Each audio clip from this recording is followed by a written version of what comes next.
que trata dessas questões evangélicas. Estou aqui também com o secretário Jório, que é o nosso secretário de Planejamento, nossa secretária de Saúde, Simone Vapaz, e a nossa presidente da Fundação de Vigilância em Saúde. Hoje é um dia importante porque nós vamos fazer o anúncio da retomada gradual das atividades do comércio e também da abertura gradativa das igrejas. Todas as decisões que nós estamos tomando são decisões responsáveis, decisões equilibradas, levando em consideração uma série de fatores, como a diminuição dos casos aqui na capital e o aumento da estrutura que nós estamos tendo de atendimento para o Covid-19. Nós conseguimos aumentar significativamente a quantidade de leitos clínicos, de leitos de UTI, e tudo isso fez com que nós tivéssemos um número de recuperados muito grande. Para vocês terem ideia, a taxa de recuperação no estado do Amazonas é a maior do país. Enquanto a média nacional de recuperação é de 40%, a nossa taxa de recuperação é de 70%. Dos 33 mil casos confirmados de Covid no estado do Amazonas, nós temos algo em torno de 23, 24 mil recuperados. Só de ontem para hoje foram quantos recuperados? 1.277, 26 mil, né? São 26 mil recuperados aqui no estado do Amazonas. Então, é um índice muito elevado, resultado das ações que o governo do estado tem tomado, né, da ampliação dessa nossa capacidade de atendimento, do tratamento precoce que tem sido adotado aqui na capital e também nos municípios do interior. Tudo isso prova de que o estado do Amazonas está no caminho certo no combate à pandemia, no combate à questão do Covid-19. Então, nós tomamos uma decisão no nosso comitê de crise, com o auxílio dos nossos especialistas e também ouvindo outras autoridades, que a partir do dia 1º de junho nós vamos retomar gradualmente as atividades do comércio e também reabrir as igrejas. Toda essa reabertura será de forma gradual e seguindo regras de distanciamento, de uso de máscara, de quantidade, né, da capacidade de ocupação desses estabelecimentos comerciais, uso do álcool gel, medição de temperatura, né, e todo um conjunto de situações sanitárias que garantam a proteção das pessoas envolvidas nessas atividades, como o trabalhador, como o cliente que vai a um estabelecimento desse ou um fiel que vai à igreja. E eu vou passar a palavra agora para a doutora Simone, para ela falar como está hoje a nossa estrutura de saúde, qual a capacidade que a gente tem hoje, qual a taxa de ocupação das nossas unidades, inclusive sobre a desmobilização de algumas alas, de algumas unidades hospitalares, que a gente está concentrando os atendimentos em 2 hospitais, que é o Delfim Aziz, que a gente conseguiu chegar a uma capacidade de 350 leitos, e também no Hospital Newton Lins. Então, doutora Simone. Olá, boa noite a todos.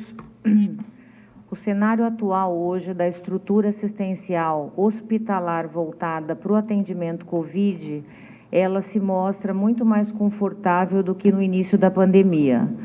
As ações providenciadas pelo governo do estado nos proporcionou um aumento importante de leitos, tanto de UTI quanto leitos clínicos. Nós partimos de um número de 639 leitos COVID no início e chegamos hoje num total de 1.138 leitos clínicos para tratamento COVID. Passando aqui, sim. Ai, dica. Aqui, ó. Quem quiser usar, tá. que tem ali. O slide se encontra ali atrás, tá? Esse valor em percentual chegou a quase 66%, 65,7%. Isso se tratando somente de leitos para atendimento COVID. Os números de leitos de UTI, de 107, nós hoje temos implantados e ativos 243 leitos, o que nos demonstra um aumento importante de 127% de leitos de unidade de terapia intensiva. Nós partimos da unidade de referência do Hospital Delfina Aziz, com inicialmente 133 leitos ativos e chegamos na sua totalidade de capacidade ocupacional de 350 leitos como hospital de referência para o recebimento desses pacientes. Então, o cenário hoje atual, e não está estabilizado ainda, a gente tem ainda até dia 9 de junho a programação para o aumento de leitos clínicos e de UTI também no Hospital de Combate Newton Lins. Então, esse aumento, as ações que nos proporcionaram maior acesso de atendimento de média e alta complexidade, tanto para os pacientes da capital quanto para os pacientes do interior, nos resultaram esse impacto de assistência e pacientes recuperados. De que forma que esse aumento, em paralelo, foi feito pela Secretaria de Saúde do Estado? Primeiro, na reorganização dos fluxos, então a implantação de triagem externa, que foram uma das ações que nos proporcionaram um atendimento prévio fora da unidade e uma triagem para que esse paciente fosse caracterizado como paciente com síndrome respiratória ou paciente com outro tipo de comorbidade.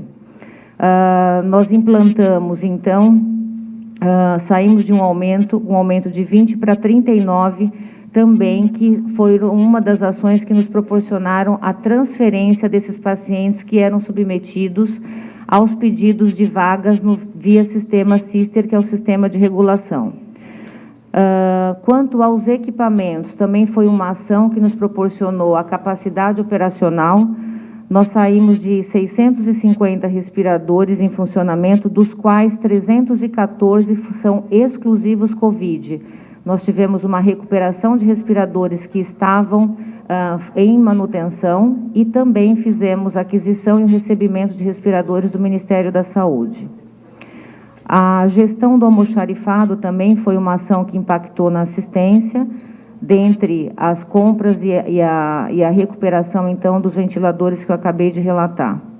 A ampliação do abastecimento da central de abastecimento que nós denominamos SEMA aqui, onde nós hoje, já contabilizados, já foram distribuídos, tanto para a capital quanto para o interior, um total de quase 11 milhões de EPIs. Desses 11 milhões, 90 milhões aqui na capital. As aquisições para o abastecimento de todos os itens, tanto de insumos quanto de medicamentos, foram reforçados para que não houvesse a ausência de fornecimento de EPIs e desses itens necessários. Tivemos também a implantação do SASE, com mais de 32 mil pessoas atendidas até a última data, agora 15 de maio. Então, essa assistência, através de uma equipe médica, equipe de enfermagem, através do aplicativo, também nos proporcionou o atendimento ou a informação ao paciente antes até que ele procurasse uma unidade de saúde. Isso foi um fator também que nós tivemos uma informação, evidência de que também teve um impacto na assistência para a pandemia. Juntamente com o Ministério, o Estado providenciou o aumento de números de profissionais da área da saúde. Nós fizemos, através de um concurso, um processo seletivo, o chamamento de 704 técnicos de enfermagem. Fizemos uma convocação de um concurso que já existia, e nesse concurso nós fizemos o chamamento de 473 profissionais, dentre médicos, enfermeiros, técnicos em radiologia. São profissionais do concurso do Corpo de Bombeiros, e também tivemos aí o incremento de mais 260 profissionais através do programa, o primeiro, inclusive, estado a receber os profissionais Para o incremento de recursos humanos do governo federal, do Brasil Conta Comigo. Atualmente, eles estão em 111 profissionais. Anteontem estivemos no Hospital de Combate Newton Lins, 56 já em atividade frente ao implemento do Covid. Então, em resumo, o aumento da assistência, o aumento da acessibilidade de leitos, a implantação de uma pré-triagem externa, o incremento de insumos, o redesenho de fluxos e protocolos hospitalares nos proporcionaram passar por essa fase de pico e estarmos agora nós temos uma média de 85% de leitos de UTI e uma média um percentual de 49% a 50% de leitos clínicos. Pela regulação, nós tivemos lá na semana de 5 de maio, uma média de 110 uma média de 20 pedidos de paciente de regulação. Esse é o cenário atual, foram as medidas tomadas pela Secretaria de Estado através do governo, junto com as discussões técnicas, e nós conseguimos, então, passar por esse momento com esses impactos e chegar às conclusões técnicas baseado em evidências para que a gente pudesse apresentar hoje, então, a retomada gradativa das atividades. Ok, doutora Simone, muito obrigado. Esse slide que está aparecendo ali, nós vamos disponibilizar para todos os profissionais da imprensa, da mesma forma que os próximos, né?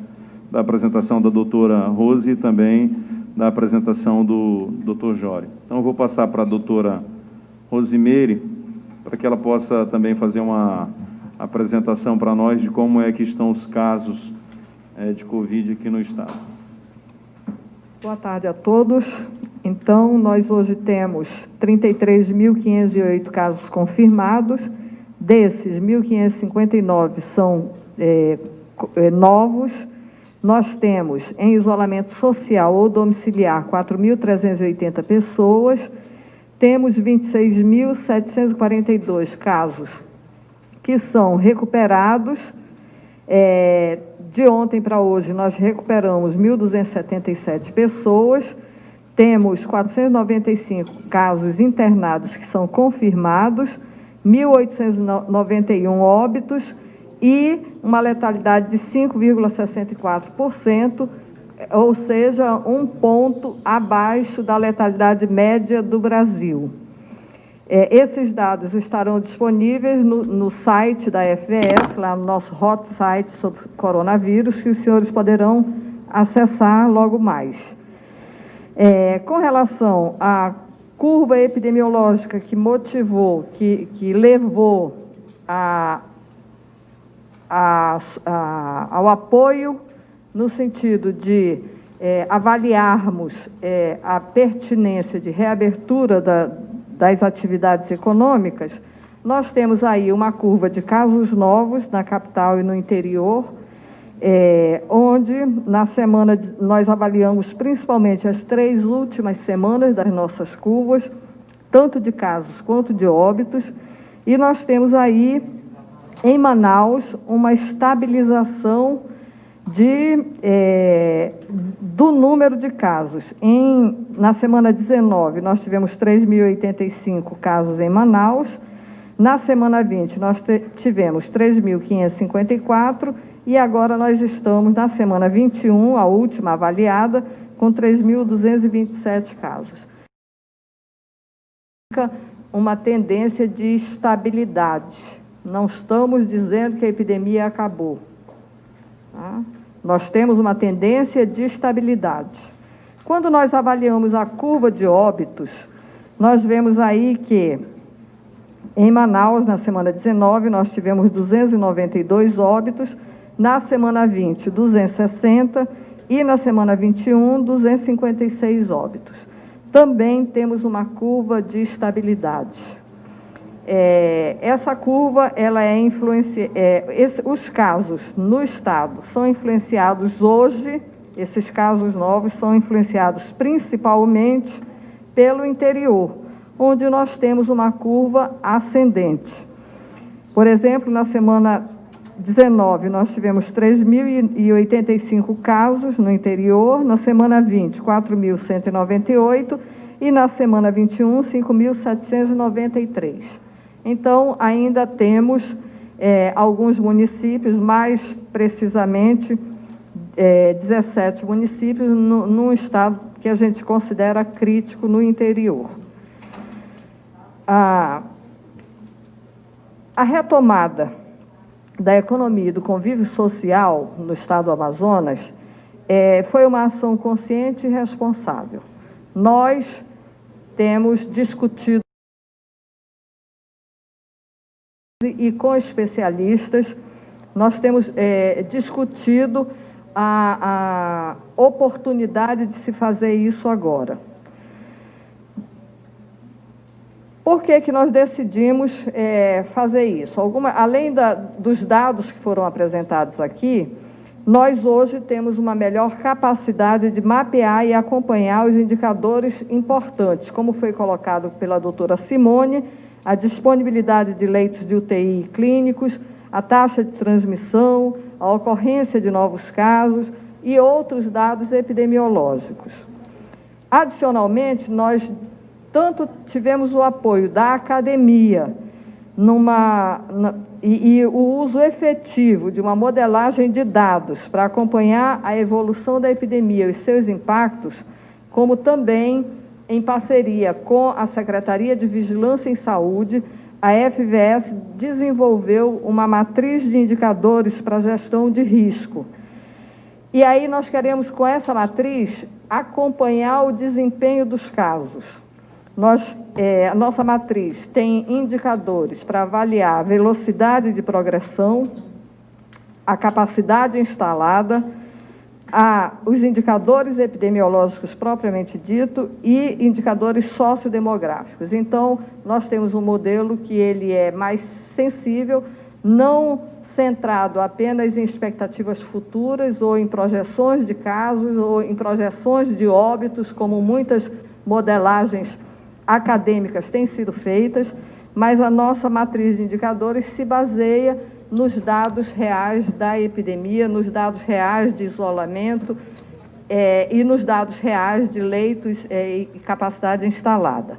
Com base nisso, nós chegamos a uma avaliação, a nossa avaliação nos leva a identificar no estado como um todo quais são os municípios críticos, quais são os em enfrentamento da epidemia e, portanto, logo, e os municípios em baixo risco.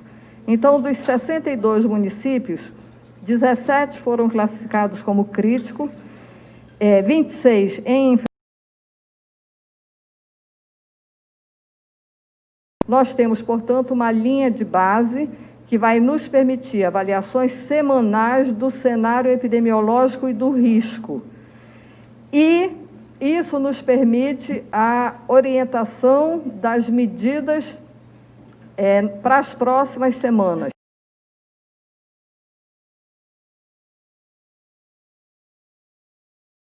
Conforme vai ser colocado mais tarde, essa medida de risco ela é fundamental para que essa reabertura gradual, essa retomada, ela seja modelada e ela possa, em algum sinal de agravamento, em algum sinal de risco maior, nós possamos retroagir com algumas medidas. Para isso, nós temos um comitê específico que inclui a saúde, ciência e economia para uma rápida correção de curso, caso isso seja necessário. E nós estamos acompanhando os resultados das medidas de retomada dos negócios e da economia e também na saúde. Como eu já disse, o risco não passou, o risco ainda está instalado, nós ainda temos um potencial de transmissão muito alto, nós ainda temos a possibilidade de termos um novo pico. A outra decisão importante, ou a outra ação importante, do governo do Estado é uma interlocução contínua com os demais poderes, segmentos econômicos e a sociedade em geral.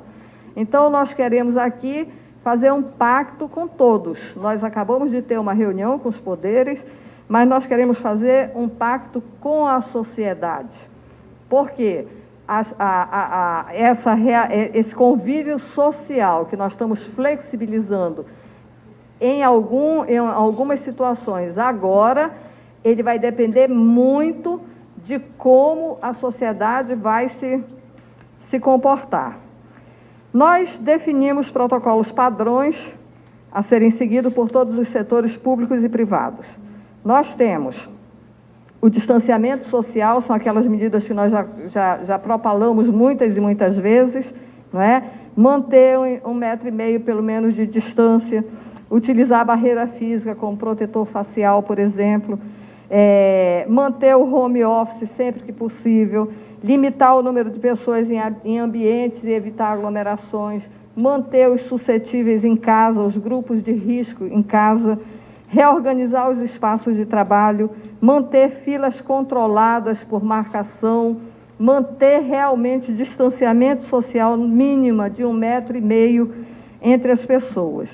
Continuar com as medidas de higiene pessoal, o uso de máscara, o uso de álcool gel, lavagem frequente das mãos, higienização dos ambientes. Temos essa questão de sanitização de ambiente é fundamental. Nós precisamos que todos se adequem e cumpram os protocolos, no sentido de manter ambientes ventilados, reforçar a limpeza e desinfecção dos ambientes, remover lixo de maneira segura, não acumular lixo, promover a limpeza especialmente de superfícies que são mais tocadas, mesas, celulares, máquinas de cartão de crédito, enfim, maçanetas, ar-condicionado com limpeza frequente e uma corrente do bem no sentido de circular informação com boas práticas para esses momentos, para clientes e para frequentadores. Temos aí a necessidade de esclarecer os protocolos a serem seguidos. O que eu coloquei aqui foi uma pincelada.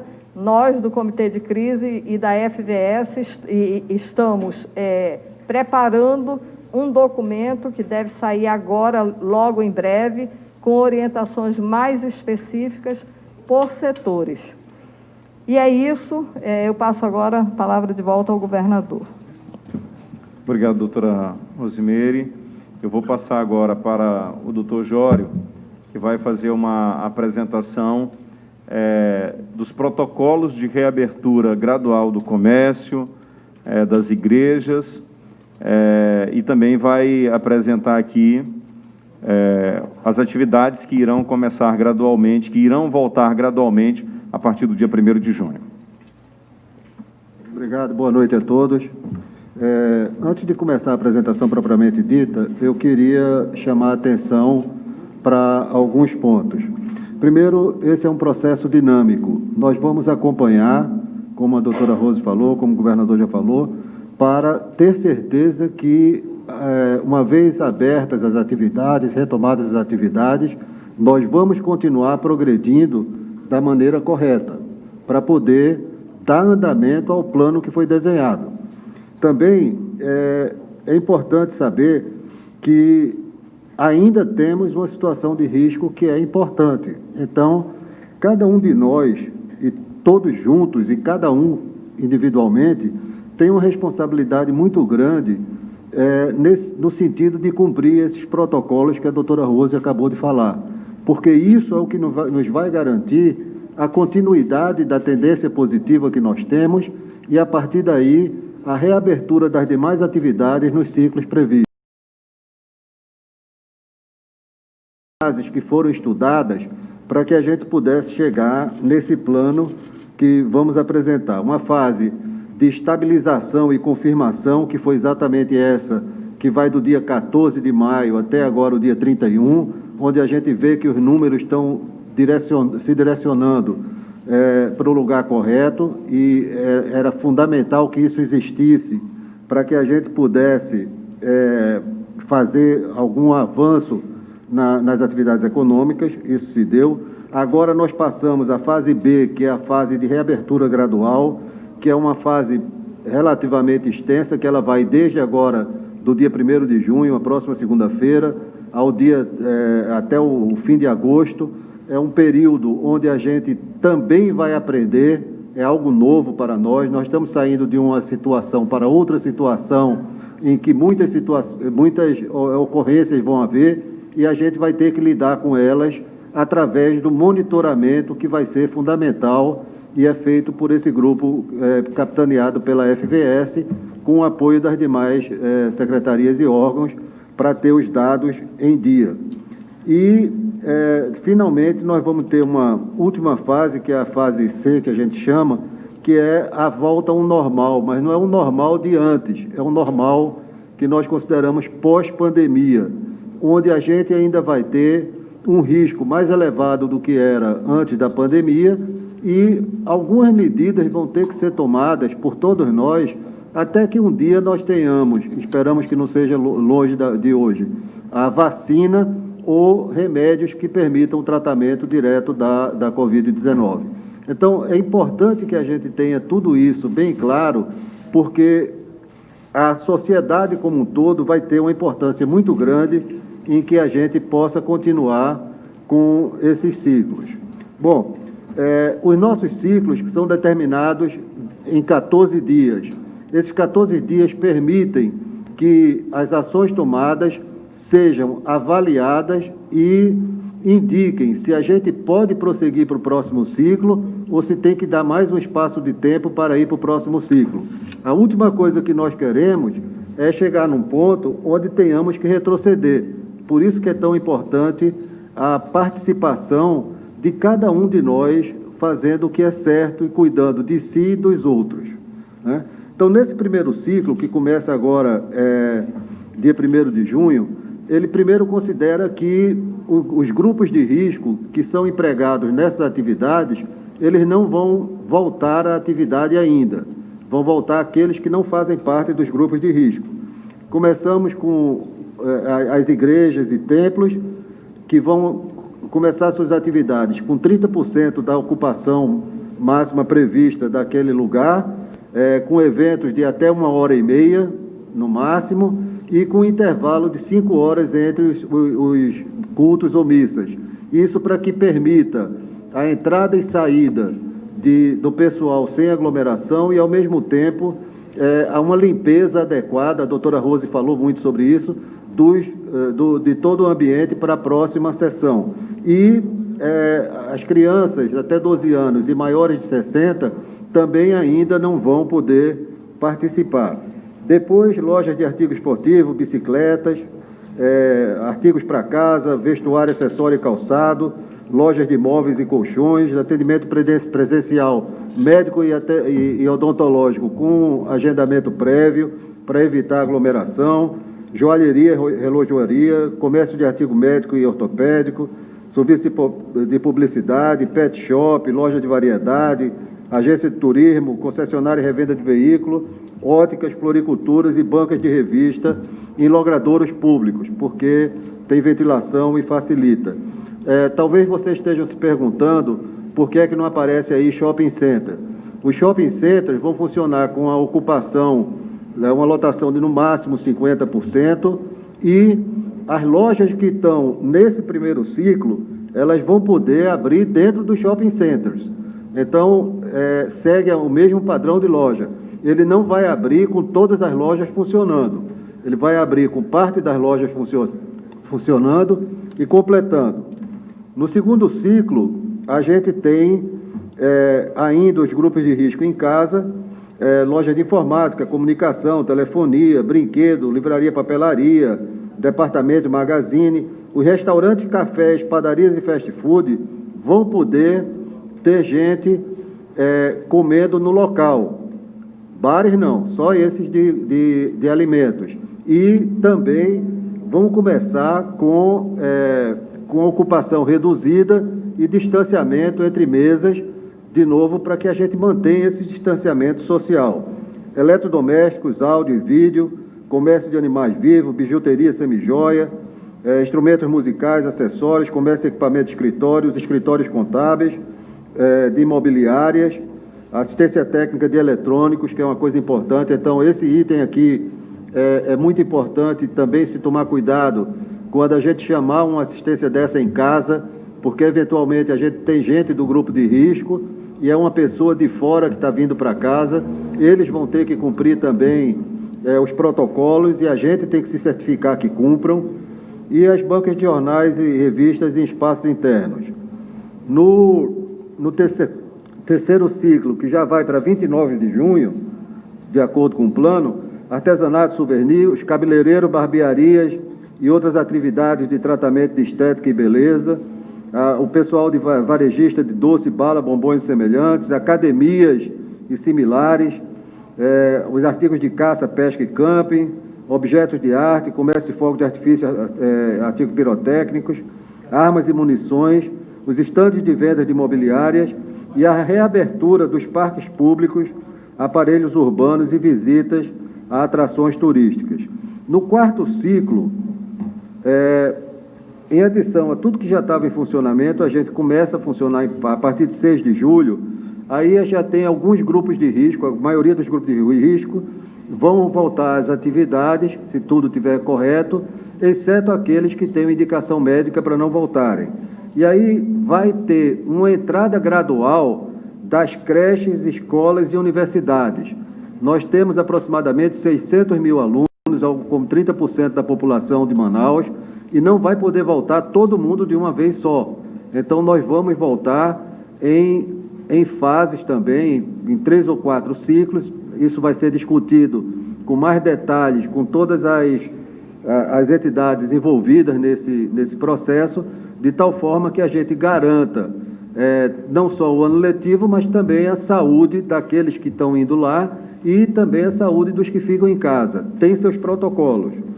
Cinemas vão começar por aí também com capacidade, em princípio, de 50% também, e algumas outras atividades que não foram contempladas em ciclos anteriores. Os bares, casas de show e eventos, sejam esses eventos de palestras ou eventos sociais, como festa de aniversário, casamento, formatura, a gente ainda não definiu. Nós imaginamos que a partir de agosto ou setembro pode começar a ter eventos pequenos, porque nessas atividades há uma aproximação muito grande e isso é perigoso e tem muita gente envolvida. Vai ser numa data mais para frente e as escolas da rede municipal, estadual e federal vão ser definidas também em função do planejamento que a gente fizer. Então, basicamente, esse é o estágio onde nós estamos e que, para que seja cumprido, nós contamos com a adesão da sociedade a esses protocolos que nos permitem manter a sanidade de todos os cidadãos do Amazonas e dar a oportunidade de que, caso necessário, a gente tenha condição de atendê-los com a melhor qualidade que seja possível. É isso, governador. Obrigado. Ok, muito obrigado, doutor Jório. Eu queria destacar que o avanço que nós tivemos aqui é resultado do esforço de boa parte da população do estado do Amazonas, que entendeu a necessidade de respeitar as medidas de restrição, de respeitar a questão do isolamento social. O coronavírus é algo que a gente ainda não conhece. Muitos dos protocolos, fluxos e procedimentos foram adotados pelo governo do estado do Amazonas à medida em que a doença ia avançando, e muita coisa a gente ainda está por aprender, né? Há muitos questionamentos ainda sobre que tipo de protocolo usar, que tipo de remédio, que tipo de atendimento. Quem pegou Covid corre o risco de pegar de novo. Então, há uma série de questionamentos ainda sobre o Covid-19. Mas a união do povo do estado do Amazonas, a união das autoridades, a união dos sindicatos, das associações e de todas aquelas pessoas que entendiam e que entendem o momento pelo qual nós estamos passando, foi fundamental para que pudéssemos chegar onde nós chegamos, de ter o maior índice de recuperação do país, de diminuirmos a curva, né, dos óbitos aqui em Manaus. Nesse momento, nós temos uma preocupação muito grande com o interior, onde nós estamos montando também estruturas nos polos. Nós já temos 110 respiradores no interior. Lá em Tefé nós temos 10 respiradores, 10 unidades de intermediárias, né, são CTIs, que nós estamos montando também em Lábrea, Humaitá, Tabatinga, São Gabriel da Cachoeira, Itacoatiara, Manacapuru, Parintins e Tefé, onde eu tive na semana passada. E nos próximos dias eu estarei em outros municípios para acompanhar de perto essa situação. As medidas que nós estamos tomando aqui de reabertura gradual do comércio, elas valem para a cidade de Manaus.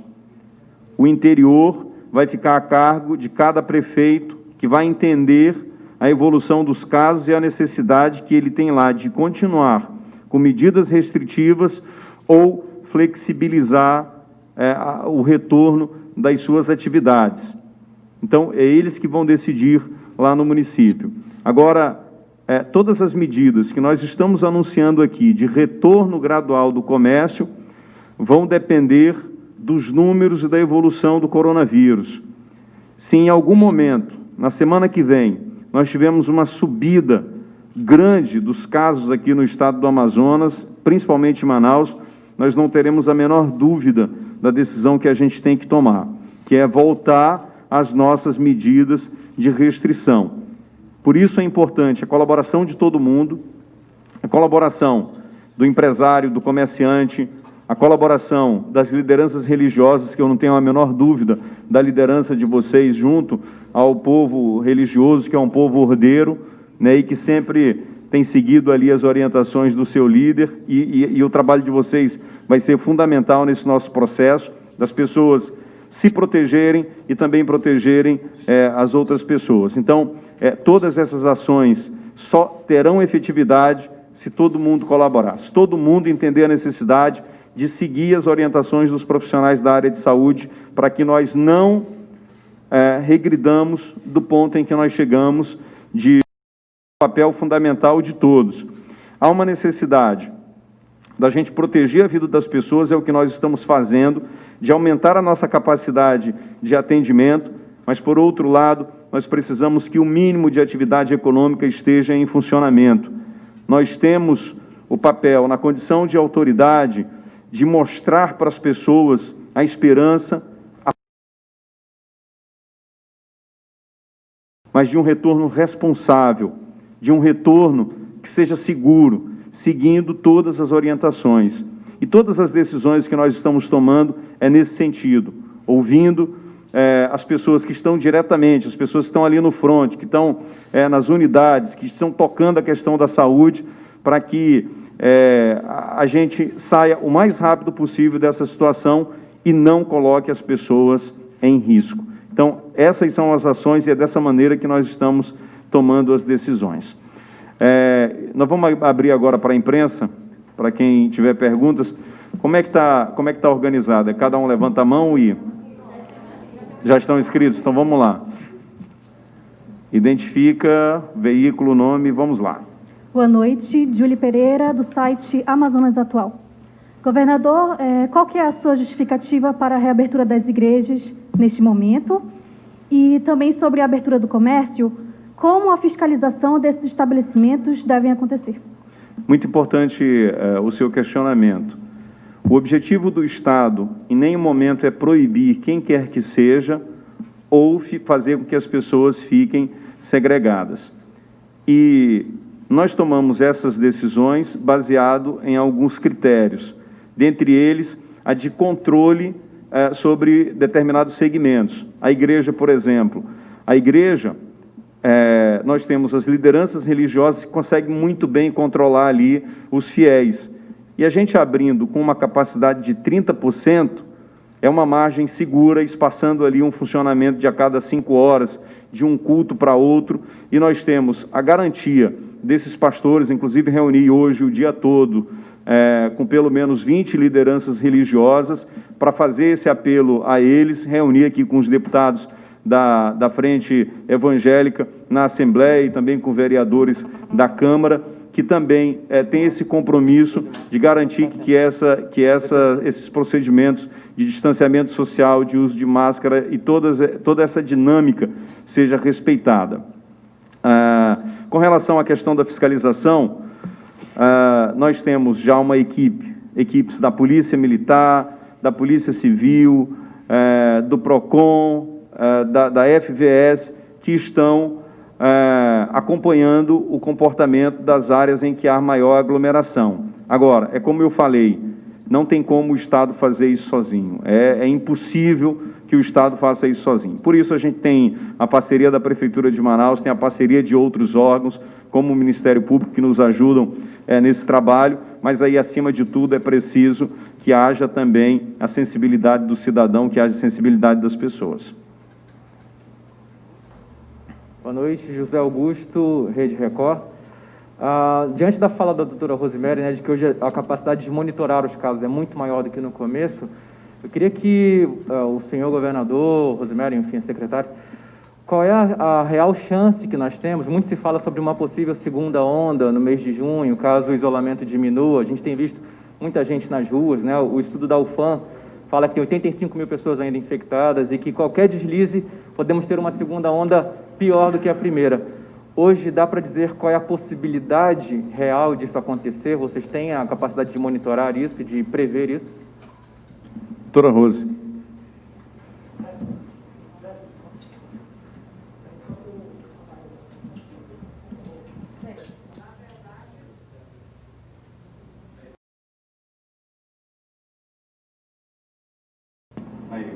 Estão me ouvindo? Agora sim.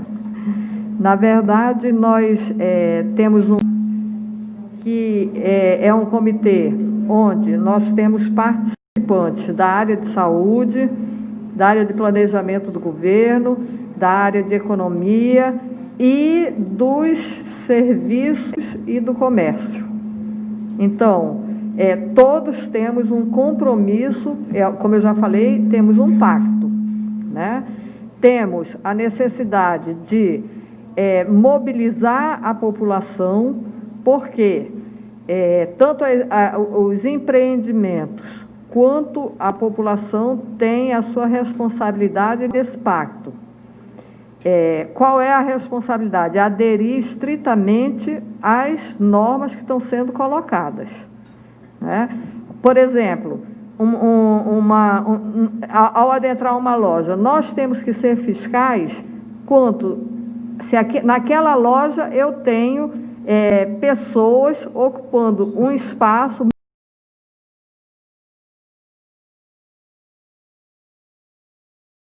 em risco à minha vida. Nós já vimos que a vida é muito preciosa e que, num caso de Covid, nós somos muito frágeis. Então, eu, enquanto cidadão, eu tenho a obrigação de ajudar a fiscalizar, né? O monitoramento é um monitoramento constante. Nós temos as equipes de vigilância sanitária da Prefeitura e do Estado, da FVS, nós temos todas as forças de segurança, mas nós estamos contando também com o apoio da população no sentido de nos ajudar a fiscalizar, levando em conta que o risco é para todos, né? Temos aqui, estamos colocando muito claramente que, se nós tivermos um retrocesso, essas medidas que estão sendo colocadas, elas serão interrompidas. E todos nós temos isso muito claro. O risco é todos nós voltarmos para dentro de casa. Então, há necessidade de que todos colaborem. O risco dessa segunda onda é médio, grande ou... É um risco real. É um risco real porque depende muito do comportamento de todos nós, não é? Se nós tomarmos todas as precauções, esse risco certamente vai ser menor. Nós vimos uma redução na transmissão quando toda a população, pelo menos 85% da população, começou a usar máscara.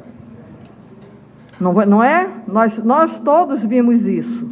Então, cabe a nós estarmos chamando a atenção para aquele que está circulando sem máscara.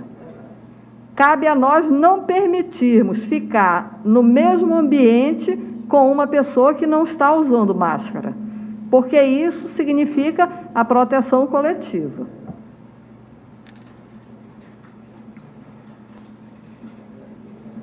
Oi, boa noite. A pergunta é para o governador Wilson Lima. Carla Mello, Rede Amazônica. Governador, a gente sabe qual é a agenda defendida pelo governo federal desde o início da pandemia.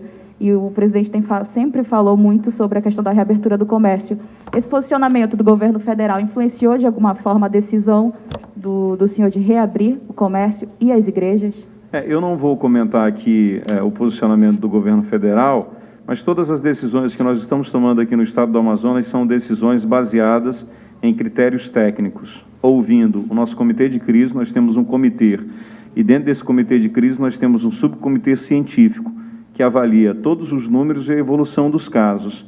Não só os números frios, mas também outros fatores, como a necessidade de retorno das atividades econômicas, como a questão da geração de emprego e renda, da necessidade, por exemplo, que a gente tem de manter funcionando o setor primário, porque se eu não tiver o agricultor plantando, a gente não vai ter o que colocar na nossa mesa para dar alimento para as famílias do estado do Amazonas. Então, todas as decisões que nós estamos tomando são de forma equilibrada para, de um lado, proteger as pessoas, proteger a vida delas, mas para que, de outro, as pessoas tenham condição de se sustentar e de sustentar suas famílias. Então, foram critérios técnicos utilizados para esse retorno das atividades.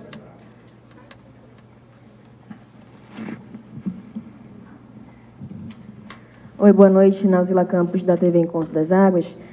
Governador, a gente tem acompanhado a subida de números, principalmente no interior do estado, né? Então, eu queria que o senhor destacasse os investimentos, as formas de prevenção, as estratégias para se continuar combatendo o coronavírus no interior, e também que o senhor explicasse melhor essa questão da autonomia dos prefeitos a respeito da reabertura dessa atividade.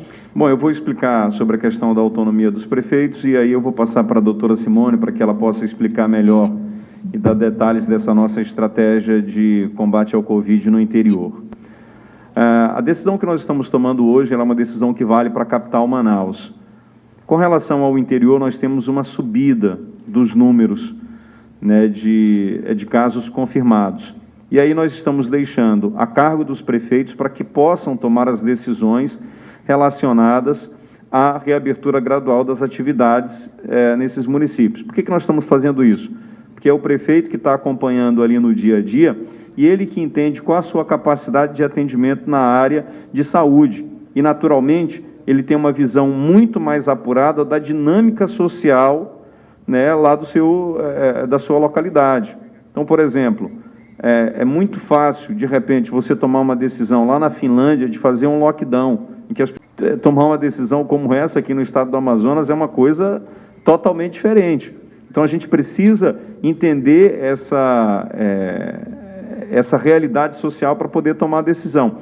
E os prefeitos têm muito mais propriedades para fazer isso, reúnem muito mais elementos do que a nossa equipe que está aqui na capital. Eu vou passar agora para a doutora Simone, que vai explicar sobre essa nossa estratégia de combate ao Covid no interior. Nós iniciamos o aumento de leitos no interior já no início da pandemia. Então, nós conseguimos sair de 80 leitos de unidade de cuidados intensivos e chegamos hoje a 110. Ainda estamos com projeção de aumento desses leitos com o envio de equipamentos respiradores para o interior. Nós estamos intensificando os municípios polo, fortalecendo, inclusive, a oferta de cilindros de oxigênio. Houve também a dupla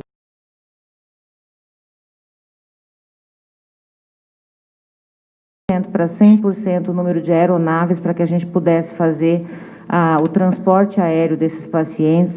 O aumento de envio de EPIs, a gente já enviou mais de 10 milhões de EPIs.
EPIs, a gente já enviou mais de 10 milhões de EPIs. 6 UTIs aéreas que estão fazendo o transporte desses pacientes que estão agravados e que precisam de um atendimento de alta complexidade. E nós estamos montando estruturas nas cidades polo.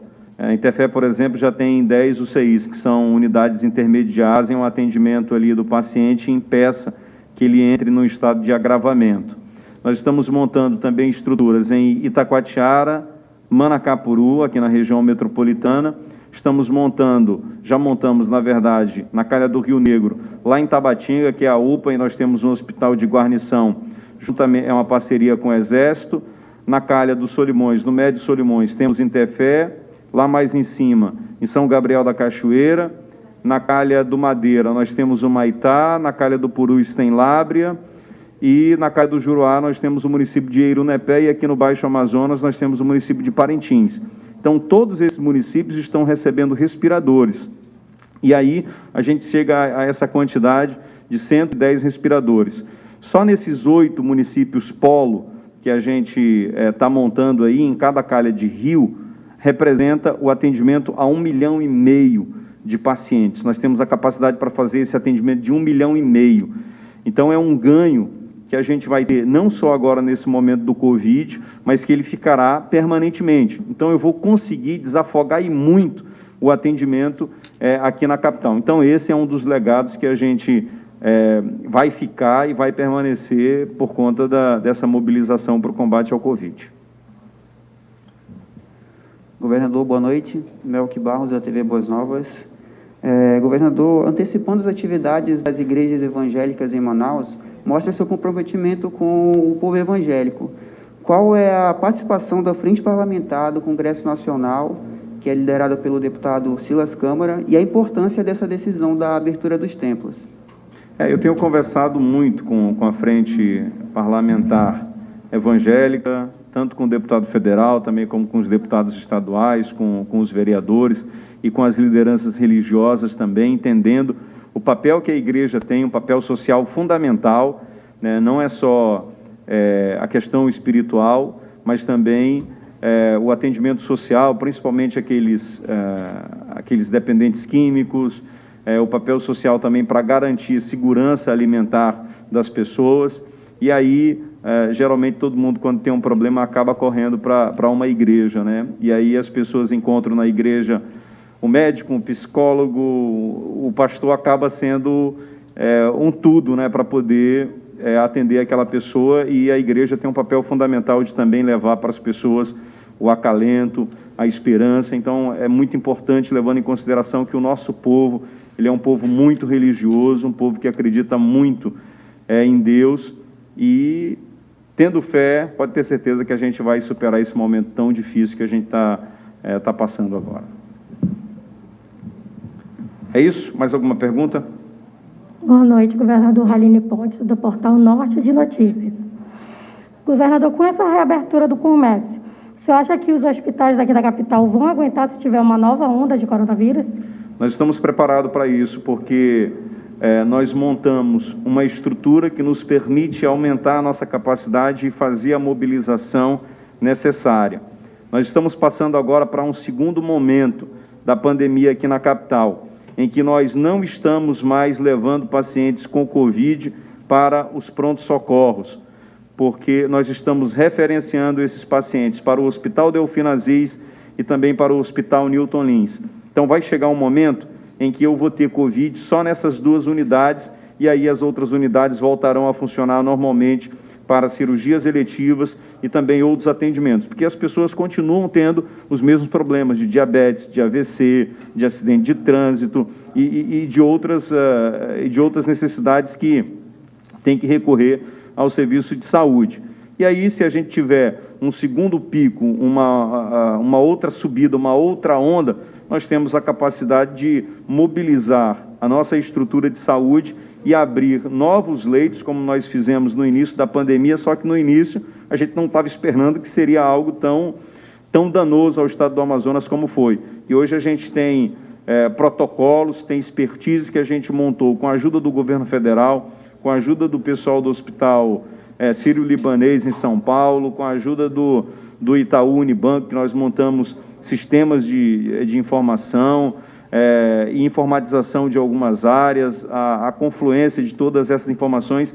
Então, hoje a gente tem uma capacidade muito maior de fazer essa mobilização, caso a gente tenha uma segunda onda, que eu espero que isso não aconteça. Oi. Boa noite, governador. Dom Pazuello, Portal do Dom. Governador, eu tenho duas perguntas. A primeira, a gente falou em relação ao protocolo, em comércios, restaurantes, em vários segmentos, relacionado à parte econômica. A parte institucional do governo, a gente falando de PAC, de atendimento ao público em vários setores do governo, das secretarias, tem algum protocolo paralelo a isso? Tem alguma previsão para alguns serviços retornarem também no mês de junho? Outra, em relação às casas de shows e eventos, de acordo com o protocolo, ficaram bem para agosto ou talvez até setembro, até por uma lógica de aglomeração. Existe a possibilidade disso ser revisto no caso de o mês de junho ter uma queda brusca? Existe a possibilidade desse protocolo ser revisto para um adiantamento ou, se Deus me livre, um retardamento do retorno desses eventos e casas de shows? Com relação às atividades do funcionalismo público, no decreto que a gente está publicando a partir do dia 1º de junho, a gente já prevê a volta de parte do funcionalismo público, mas de atendimento interno e não de atendimento ao público. E muitos dos serviços